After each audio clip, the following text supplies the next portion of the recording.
Warning: the following is a work of fiction and not intended for children or other sensitive individuals. Viewer discretion is strongly advised. A fox must do what he must. The hounds were nigh upon me, their mindless baying lust for needless blood. My air-starved thoughts went to my mate and kits already dug from our home and used for sport. As I started to falter, ready to die, but suddenly I found myself among little feral floof horse things, and they scattered from the approaching murder, all but one big stallion who reared up to hold them off. Instinct gave my legs the strength my heart had nearly forsaken, and before I knew it, I leaped over the wall as the hounds tore the poor thing apart, alive while he screamed, and the weeping of his young mares vanished into the thicket. I glanced back and offered a momentary honor to him, and sped away before the hounds had time to realize they had no fox, but a floof. If they even cared. I'm sorry, wee floof horse thing, but a fox must do what a fox must do to survive. Ma, he's eating it again. A moronbox text post by Roku. I hate this little shit. I don't even know if he's a micro or just some stunted little jerk, but I have to put up with him because Ma likes him for some godforsaken reason. Micropeep, a little freak, loves corn on the cob. Ma gives him an ear every time she cooks it. Holidays, barbecues, picnics. Makes me gag anymore when I see it, because I know what comes next. He eats it like this. I don't know, like porno. There's something in the way he gets his perverted face when he's licking the butter and sucking the kernels that makes me really uncomfortable. And worst of all, he looks you in the eye when he's doing it. And then he gets this afterglow, like he's having a post-nut cigarette, and you hear his guts gurgling as it moves through his disgusting self. And then he gets this look all angry because he's got a shit. I don't know why it makes him mad. He never tells us because the little freak never learned to talk. But I hate it because I know he's going to make us stink like Parmesan cheese mixed with sulfur and feet.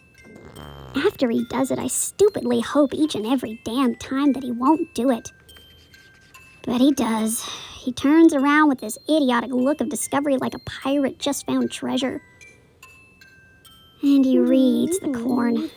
So far his record is 5 recycles, and I'm so disgusted I can't even look at corn or anything made of corn.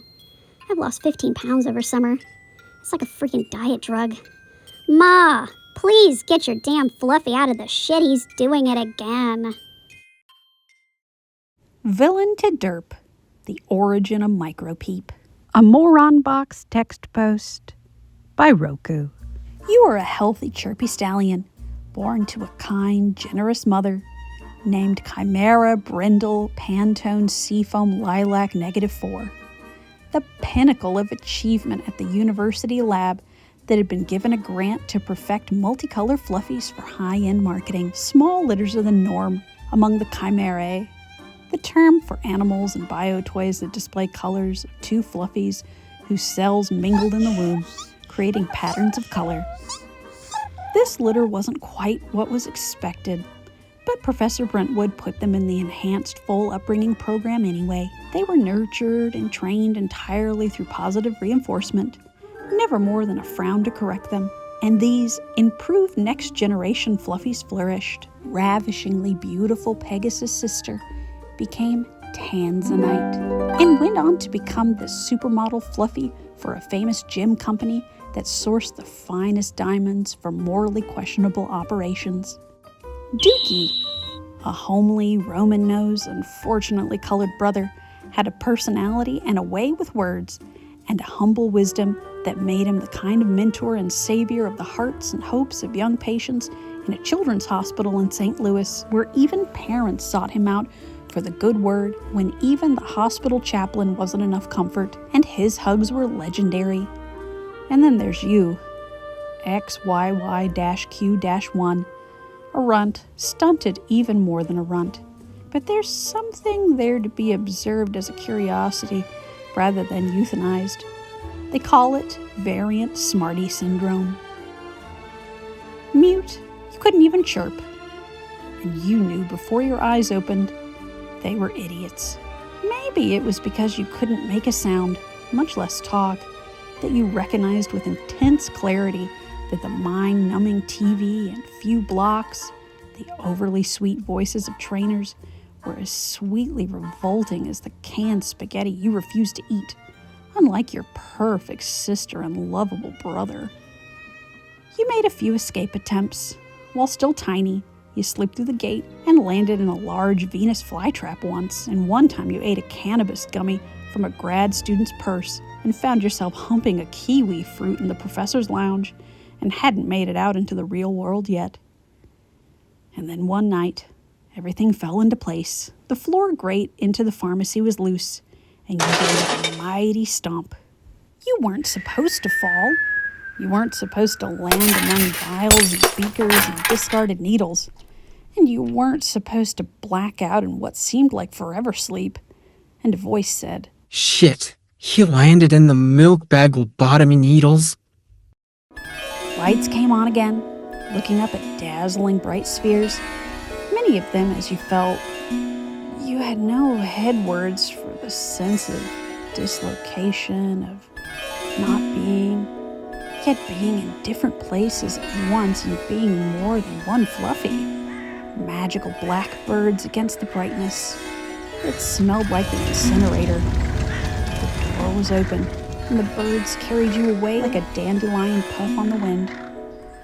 Or maybe not. The crow dropped you, and after coming to on a big square of short grass surrounded by bushes and flowers with a house. Words are going. No more word thoughts. Ma, there's a weird Fluffy on the lawn, and it's giving me the creeps. Well, bring him inside. He's cute. No, Ma, Jesus. It's looking at me with those crooked freak eyes. Just do it. Your mind goes.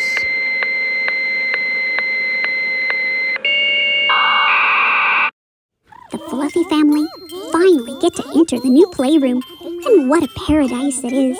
The Fluffies thought they were in heaven when they saw the new playroom, but it turned into purgatory when Wuzzles, the Jack Russell Terrier, came in and began snatching fluff from everyone and picked up Purple and shook him ever so cruelly while wagging her cute doggy tail.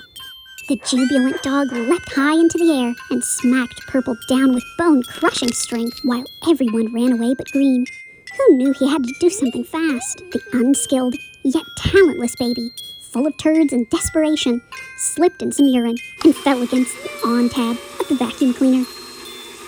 Wuzzles liked biting and shaking Fluffies, but she didn't like the vacuum, so out she ran, leaving Purple catatonic and bleeding on the now soiled pink carpet. Someone will get in trouble, but it wasn't Wuzzles who left the mess. Today on the Fluffy Grooming Channel, we have a matted rescue in for his first grooming ever. This is Ladybug. His owner just wants him to be cute again like when he was little. This one is going to be a challenge. He hasn't had a groom in a long time, and he's very old. Oh my god. I better fix this or Aunt Millie will be upset. He's been dead for years. Time to use my artistic skills. Save this old fur, use some wires and old photos and needle felting. Somehow I like him even more than ever. Have a nice day, Auntie.